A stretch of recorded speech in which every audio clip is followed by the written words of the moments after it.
My worst fear, and I understand, I understand what you're talking about, but my worst fear is that you're going to increase the taxes to the max, and it's going to go nowhere, okay? And there's a lot of people who can't even afford a little tax increase, and this is going to be a big one. Thank God the county and the city have decided not to raise taxes.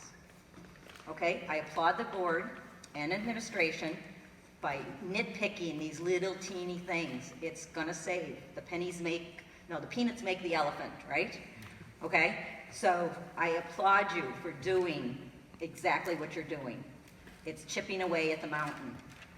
I do find one area, though, that I'd like to address is that the school years, the last 2 years, the contract hasn't been settled for the teachers.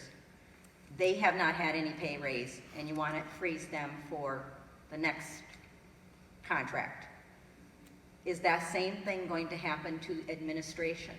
Because I've been told that they were asked to give back 4%, and they said no. Okay, so if the teachers are giving concessions, why isn't administration giving concessions? So I have one suggestion, and we were talking about consolidation. Can't we consolidate the principals? Okay, have one principal over 2 facilities. Is it lawful? Is it legal? I don't know. I'm not an educator, okay? But have one principal over 2 elementary centers with a vice principal, okay? That's just a thought.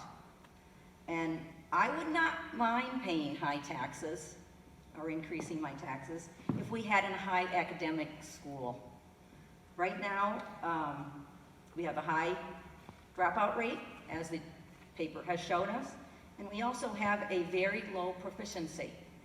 So we need to address all of this. And I thank you all for what you're doing, because your job is not easy.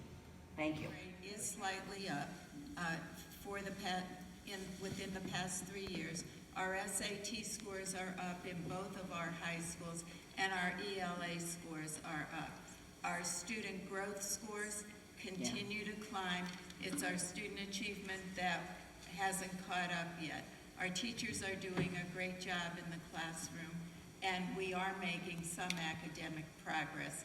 Are we where we would love to be? We're not, but we're working at it. And just as we're chipping away at the budget, we're chipping away at instructional technology and implementing an aligned instructional system in order for our students to be more proficient. We have talked about additional professional development for our teachers to help them with some of the more difficult tasks that they have right now as they're trying to improve our scores.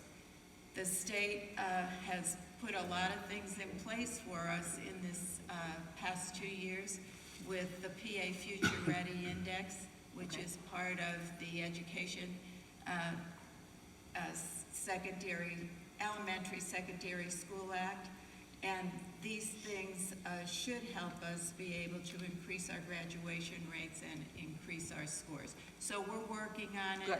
But I didn't want everybody to think that we're a sad sack school district, because we're doing really great. Today we celebrated the award of a Blue Ribbon School to Robert Morris Elementary School, and we are only one of 10 elementary schools in the entire state, public elementary schools, that have received this award. So we've got a lot of good things going, and we need you to keep cheering us on and supporting us.